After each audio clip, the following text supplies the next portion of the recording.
श्री हरिविजय कथासार अध्याय 7. श्रीकृष्णाच्या अद्भुत लीला. एकदा एक गवळण म्हणाली, कृष्णा, तू जर माझ्या घरी आलास तर तुला घुसळ खांबालाच बांधून टाकेन. श्रीकृष्ण म्हणाला, बरं आहे.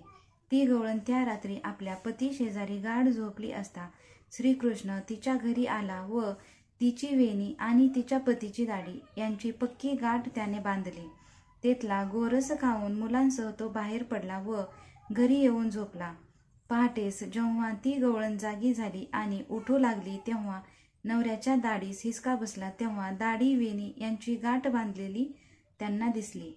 शेवटी दोघेही हिसकाहिसकी करू लागली तरी गाठ सुटेना. इतक्यात सूर्योदय झाला.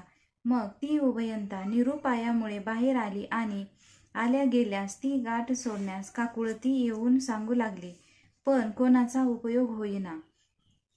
त्या मंडळीत कृष्णही आपल्या सवंगड्यासह गंमत पाहत होता. त्या दोघांचे दुःख पाहून कृष्ण पुढे येऊन गदागदा हसून म्हणाला, काय ग ए गवळणी, माझी शेंडी धरून मला तू खांबाला बांधणार होतीस ना? का मला नाहक बोललीस? त्याची ही प्रचिती देवाने तुला दाखविली.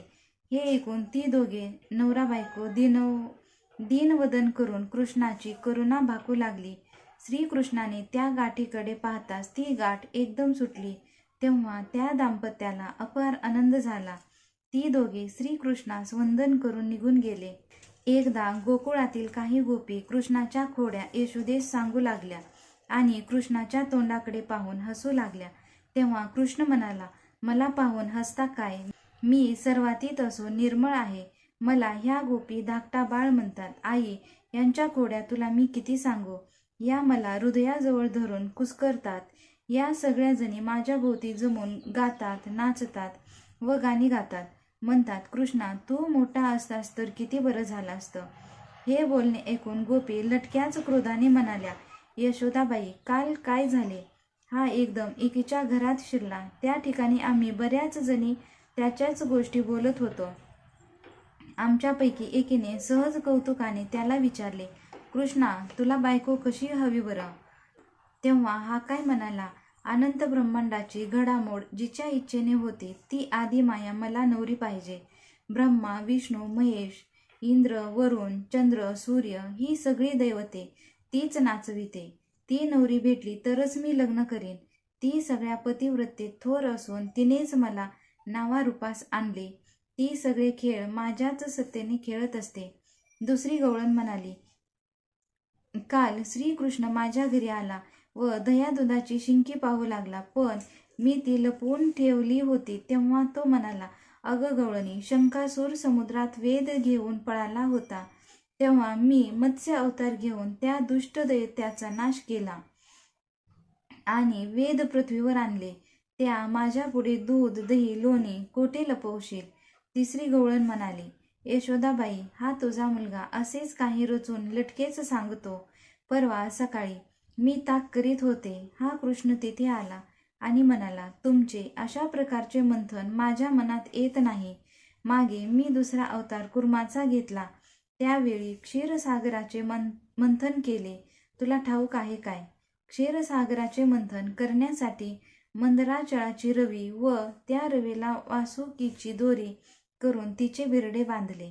त्याचे एक टोक देवांनी धरले, दुसरे टोक दैत्यांनी धरले.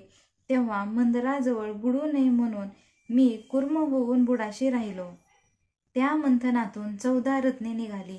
मग मी मोहिनीचे सुंदर रूप घेऊन आणि त्या मंथनातून निघालेले अमृत देवांना पाजले. देव अमर झाले असे म्हणून मोहिनीसारखे हावभाव करून हा नाचू लागला. असा हा कृष्ण नकला करणारा आहे. चौथी गवळण पुढे सांगू लागली, यशोदे, मी यमुनेवर पाणी भरीत असता हा म्हणाला, अगं, तुम्हाला साधी घागरही उचलत नाही. मागे मी वराह अवतार घेऊनही पृथ्वी दाढेवर उचलून धरली आणि क्षणार्धात हिरण्याक्ष दैत्याचा नाश केला. एवढे मोठे ब्रह्मांड दाढेवर उचलून धरले आणि तुम्हाला एवढीशी घागर देखील उचलत नाही. आणि एकदा काय झाले, आम्ही घरात काकड्या, भोपळे चिरीत बसलो होतो. इतक्यात कृष्ण तेथे आला आणि म्हणाला, गवळणी हो, हिरण्यकश्यपूला असा चिरून मी त्याची आतडी बाहेर काढली. मी नरसिंहाचे रूप घेऊन त्या हिरण्यकश्यपूला नखाग्राने चिरून ठार मारले आणि भक्त प्रल्हादाचे रक्षण केले. 5वी गवळण म्हणाली, यशोदाबाई, एकदा मी आपल्या पतीचे चरण धुत असता हा हळूच येऊन म्हणाला, बळीने माझे पाय धुतले, मला त्रिपाद भूमी दान दिली. त्यावेळी मी विराट रूप घेतले आणि 2 पावलांनीच त्रिभुवन व्यापल्यामुळे 3रे पाऊल बळीने आपल्या मस्तकावर ठेवून घेतले. मग मी त्याला पाताळात स्थापिला व त्याचा द्वारपाल होऊन राहिलो. 6व्या अवतारात मी परशुराम झालो आणि 21 वेळा पृथ्वी निक्षत्रिय केली. मग 7व्या अवतारात श्रीराम झालो आणि रावणाचा वध केला. विभीषणाला लंकेचे राज्य दिले. तोच मी 8व्या अवतारात श्रीकृष्ण होऊन गोकुळात आलो. मी कंसाचा वध करीन, चाणूर, मुष्टिक इत्यादी राक्षसांना ठार मारीन, रासक्रीडा खेळून गोपींचे मनोरथ पूर्ण करीन. मी पुढे 16,108 बायका करणार आहे. दुष्टांचे हनन व भक्तांचे रक्षण करणे हेच माझे कार्य आहे. मी पांडवांचा पाठीराखा बनवून भारतीय युद्धात अर्जुनास गीता सांगेन.